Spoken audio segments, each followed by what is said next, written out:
Hello Andy, I'm back with this most requested video.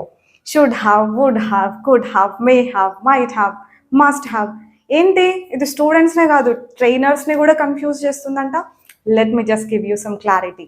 ఇది యాక్చువల్గా ఈ కాన్సెప్ట్స్ అర్థం చేసుకోవాలంటే ఇంగ్లీష్ కాదు ఫస్ట్ రావాల్సింది, తెలుగు. కరెక్ట్గానే అన్నాను, మీరు కరెక్ట్గానే విన్నారు. మాకు తెలుగు రాకపోవడం ఏంటి అనుకుంటున్నారా? సరే చూద్దాం తెలుగు ఏమాత్రం వచ్చో.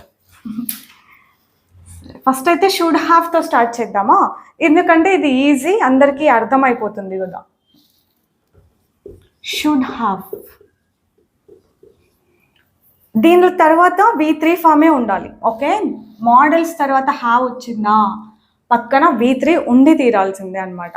సో ఇప్పుడు దీని మీనింగ్ ఏంటంటే చేసి ఉండాల్సింది, తెలుగు కూడా రాస్తాం. ఓకే, చేసి ఉండాల్సింది.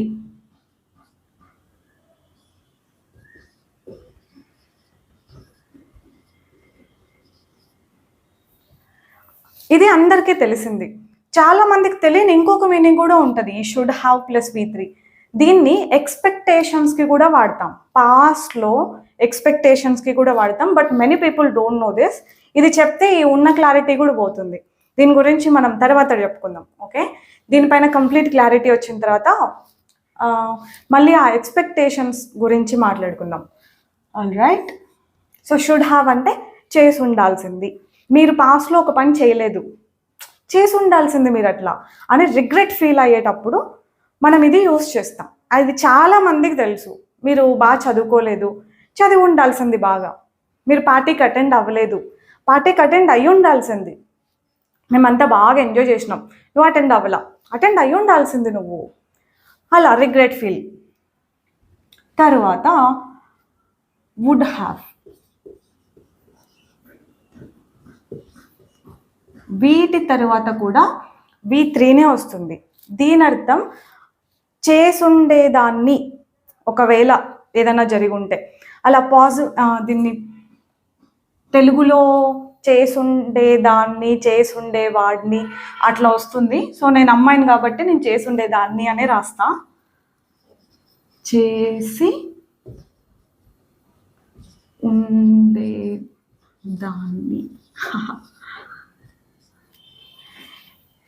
దీనికి ఇఫ్ కండిషన్ రాసుకుంటే ఈజీగా అర్థమవుతుంది అనమాట. సో ప్రతిసారి ఇఫ్ కండిషన్ రావాలని రూల్ లేదు, కానీ ఒకవేళ ఉంటే, ఇఫ్ కండిషన్ ఉంటే మీరు ఈజీగా అర్థం చేసుకుంటారు. సో ఇప్పుడు నువ్వు పార్టీకి రాలేదు, నువ్వు వచ్చి ఉండాల్సింది అనాలంటే you should have come to the party అన్నానా. యా, వాళ్ళు పిలిచుంటే నేను వచ్చి ఉండేదాన్ని, వచ్చి ఉండేదాన్ని. ఇది మారిపోతుంది వర్బ్ని బట్టి. ఓకే, వచ్చి ఉండేదాన్ని వాళ్ళు పిలిచుంటే, లేదంటే వచ్చి ఉండేదాన్ని నాకు వర్క్ లేకపోయింటే, వచ్చి ఉండేదాన్ని టైంకి బస్ దొరికింటే. ఇలా రీజన్ ఏదో ఒకటి చెప్తే కనుక ఇఫ్ కండిషన్లో మీకు ఇది ఈజీగా అర్థమవుతుంది. వచ్చి ఉండేదాన్ని, ఉండేదాన్ని అన్నట్టుగా ఈ వుడ్ హ్యావ్ మీనింగ్ వస్తుంది. ఇంకా దీనికి ఈ మీనింగ్ తప్ప వేరే ఏ మీనింగ్ ఉండదు. దీన్నన్నా ఎక్స్పెక్టేషన్స్కి వాడతామని చెప్పాను కదా, దీన్ని ఆ ఎక్స్పెక్టేషన్స్ ఇట్లాంటివి ఏం లేవు. ఓకే, ఇదే మీనింగే ఉంటుంది, ఉండేదాన్ని అంతే. ఓకే, తర్వాత కుడ్ హ్యావ్. తెలుగు రావాలన్నానే ఇక్కడే. కుడ్ హ్యావ్కి వర్డ్ని అంటే సిచ్యువేషన్ని బట్టి రెండు మీనింగ్స్ ఉంటాయి. ఒకటి చేసి ఉండొచ్చు, చేసి ఉండొచ్చు.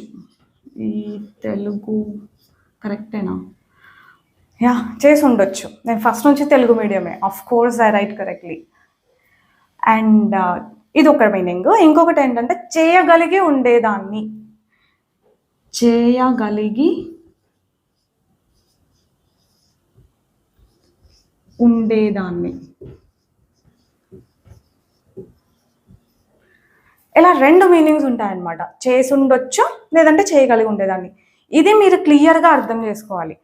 పాస్ట్లో మీరు ఒక పని చేయలేదు అంటే, లెట్స్ సే పార్టీ అనుకున్నామా, మీరు పార్టీకి అటెండ్ అవ్వలేదు, అయి ఉండొచ్చు. మీరు పార్టీకి అటెండ్ అయి ఉండొచ్చు. There was a possibility.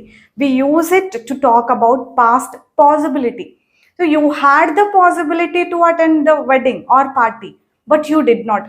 Here clearly you did not. ఇక్కడ ఆ పని జరగలేదు క్లియర్గా. ఓకే, అటెండ్ అయి ఉండొచ్చు.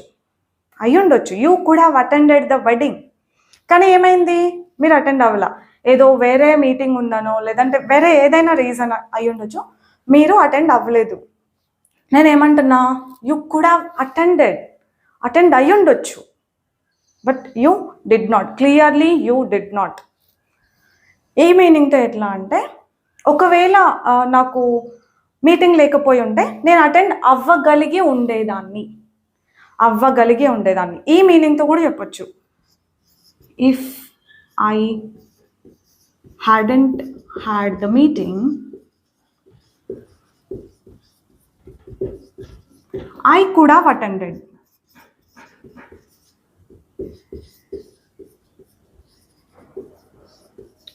మీటింగ్ కనుక నాకు లేకపోయి ఉంటే నేను అటెండ్ అవ్వగలిగి ఉండేదాన్ని. దీని మీనింగ్ ఇది. నేను అటెండ్ అవ్వగలిగి ఉండేదాన్ని. నేను అటెండ్ అయ్యి ఉండొచ్చు అనాలంటే నీ ఛాన్స్ ఉన్నింది పాస్ట్లో.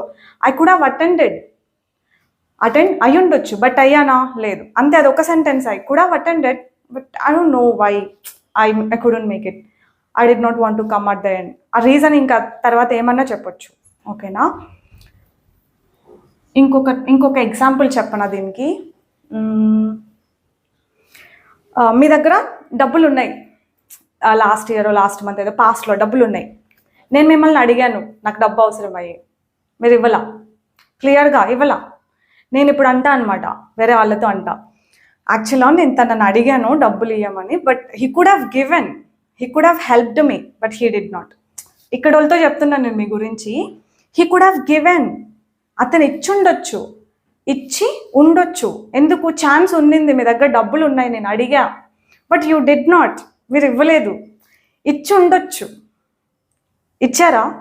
లేదు. ఇచ్చి ఉండొచ్చు. అదొకటి అనమాట. రెండు మీనింగ్స్ ఉంటాయి నాన్న, రెండు ఉంటాయి, ఇదొకటి. సో ఇవ్వగలిగి ఉండేవాడు ఒకవేళ తన దగ్గర డబ్బులు ఉండుంటే. సో ఇది if he had money he could have given, ఇవ్వగలిగి ఉండేవాడు. ఇంకొక ఇదే ఎగ్జాంపుల్ హెల్ప్ తోటి రాస్తాను చూడండి. If I had or he అందాం. ఇఫ్ హీ హ్యాడ్ మనీ, అతని దగ్గర డబ్బులు ఉండుంటే హీ కుడ్ హ్యావ్ గివెన్. అతని దగ్గర డబ్బులు ఉండుంటే ఇవ్వగలిగి ఉండేవాడు. లేదంటే he could have helped, given ప్లేస్లో హెల్ప్డ్ పెట్టచ్చు. హెల్ప్ చేయగలిగి ఉండేవాడు అని అర్థం. ఓకే, చాలామంది ట్రైనర్స్ తప్పుగా ఎక్స్ప్లెయిన్ చేయడం చూసి అందరికీ తెలియాలని చెప్పి చెప్తున్నాయి ఇవి. And obviously this is how it is. రెండు మీనింగ్స్ ఉంటాయి. చేసి ఉండొచ్చు ఒకటి, చేయగలిగి ఉండేదాన్ని, ఉండేవాళ్ళం, ఇట్లాంటి మీనింగ్ ఒకటి. ఓకేనా? చాలా మందికి తెలియట్లేదు ఇది. So this is why I'm taking time to make it. అర్థమైందా? ఇవి యాక్చువల్గా ఇట్లాంటి వీడియోస్ అన్నీ మన యాప్లో చేసి ఉంచాం. ఫుల్ కోర్స్లో ఉంది, లేదంటే మాస్టర్ ద మోడల్స్ అని ఒక ప్లేలిస్ట్ ఉంది, దాంట్లో కూడా ఉంది. ఇంకా క్లియర్గా విత్ మల్టిపుల్ ఎగ్జాంపుల్స్ మీరు చూసి నేర్చుకోవాలనుకుంటే యాప్లో కూడా చూసుకోండి. ఓకే, కుడ్ హ్యావ్ తర్వాత మే హ్యావ్, మైట్ హ్యావ్, ఈ రెండు ఒక్కటే, మీరు ఏదైనా వాడండి. May have plus V3.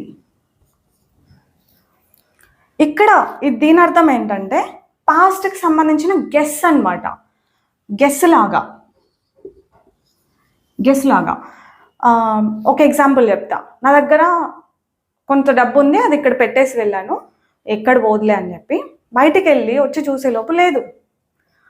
లోపలికి ఒకరిద్దరు వచ్చారు, వాళ్ళే తీసుకొని ఉండొచ్చు. ఇట్లాంటి మీనింగే వస్తుంది చూడండి, తీసుకొని ఉండొచ్చు. కానీ నేను ఇక్కడ గెస్ చేస్తున్నాను, పాస్ట్లో ఒక పని జరిగింది. ఇక్కడ జరిగిందా? లేదు, ఇక్కడ జరిగింది, నా డబ్బులు పోయినాయి. సో అతనే తీసుకొని ఉండొచ్చు, అతను చేసి ఉండొచ్చు, తీసుకొని ఉండొచ్చు. ఇదే, ఇట్లా రెండు సిమిలర్ ఉంటాయి కాబట్టి కన్ఫ్యూజ్ అవుతారు. మీకు తెలుగు బాగా రావాలనింది అందుకే. తీసుకొని ఉండొచ్చు,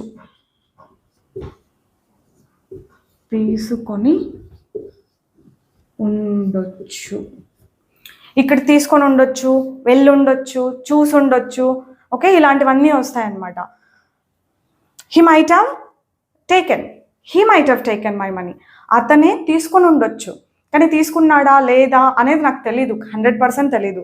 తీసుకొని ఉండొచ్చు, పాసిబిలిటీ అనమాట. పాసిబిలిటీ, తీసుకొని ఉండొచ్చు, ఇది కూడా పాసిబిలిటీనే, కానీ ఇక్కడ ఇది జరగలేదు. ఇది మీరు తెలుసుకోవాల్సిందనమాట. మీరు అటెండ్ అయ్యి ఉండొచ్చు కానీ అవ్వలేదు మీరు. అతను తీసుకొని ఉండొచ్చు కానీ తీసుకోలేదు అనేది నాకు తెలీదు. ఓకే, ఈ క్లారిటీనే మీకు రావాలి. ఇట్లా రావాలంటే నేను ఇంకొన్ని ఎగ్జాంపుల్స్ చెప్పాలి. మన ఫ్రెండ్ని కలుద్దామని వాళ్ళ ఇంటికి వెళ్ళాము, అదేమో డోర్ లాక్ చేసేసింది. ఎక్కడ పోయింది? తను మూవీకి వెళ్ళి ఉండొచ్చు. She might have gone to a movie.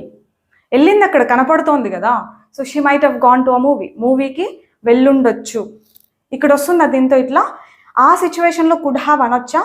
No, అనలేరు, అనకూడదు. ఓకేనా, అదొక ఎగ్జాంపుల్. ఇంకా మనం ఏం చేసామన్నది వాళ్ళకి తెలిసిపోయింది. ఎట్లా తెలిసింది? అక్కడ సీసీ కెమెరా ఉంది. They might have seen. వాళ్ళు చూసుండొచ్చు.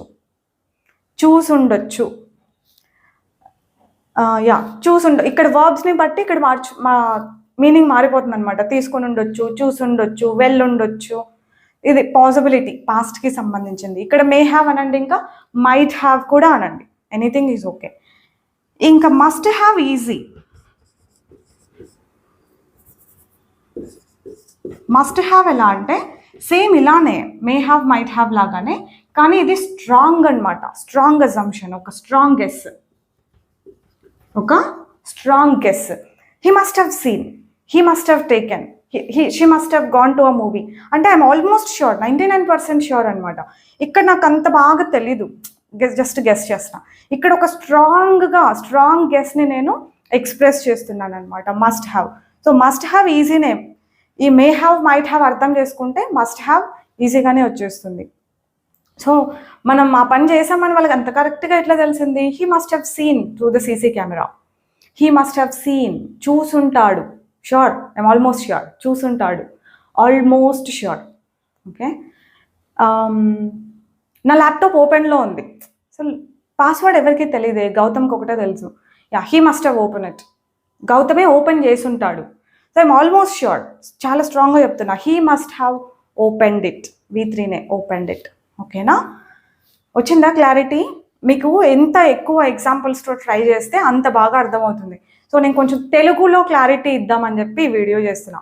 So I'm again telling you, ఇంకొంచెం క్లారిటీ కావాలన్నా మీరు ఎగ్జాంపుల్స్ ఎక్కడ కావాలంటే అక్కడ దొరుకుతాయి. కొంచెం టెక్నాలజీని వాడండి. ఓకేనా, ఎగ్జాంపుల్స్ ఎక్కువ బ్రౌజ్ చేసుకొని ఈ తెలుగు మీనింగ్స్తో అర్థం చేసుకుంటూ ట్రై చేయండి. You will get some clarity. దీని ప్రొనౌన్సియేషన్ ఒకసారి చూడండి. Should have, would have, could have అట్లా వస్తుందన్నమాట. ఇది మే హ్యావ్, ఇదైతే మే హ్యావ్ అనే అనాలి. లేదంటే మైట్ హ్యావ్కి అయితే షార్ట్ ఫామ్ ఉంటుంది, దీనికి ఉండదు. మే హ్యావ్ అంతే, మే హ్యావ్ అనే పలకాలి. మైట్ హ్యావ్ దానికైతే షార్ట్ ఫామ్ ఉంటుంది. మస్ట్ హ్యావ్, దీనికి షార్ట్ ఫామ్ ఉంటుందని నేను అనుకోవట్లేదు, తెలీదు, బ్రౌజ్ చేయండి ఒకసారి. దీన్ని మస్ట్ హ్యావ్, దీనికి ఉంటుంది అనుకుంటా షార్ట్ ఫామ్, మస్ట్ హ్యావ్. ఇట్లా ప్రొనౌన్సియేషన్. మీనింగ్ అర్థమైపోయింది కదా? సో ఇంకొకసారి నేను చెప్పాల్సిన అవసరం లేదు, వీడియోనే కదా, ఇంకోసారి మీరే చూసేసేయండి. సో దట్స్ అబౌట్ ఇట్ అండి. ఇలాంటివన్నీ మీరు మాత్రమే కొంచెం చూసి కేర్ఫుల్గా నేర్చుకోండి. సో లైక్ చేయడమో, ఇంకొకరికి షేర్ చేయడమో ఇట్లాంటివి అస్సలు చేయకండి. ఓకే, అమ్మో నాలెడ్జ్ షేర్ చేస్తే మళ్ళీ ఘోరాలు జరిగిపోతాయి, అస్సలు చేయకండి. Okay, so yeah.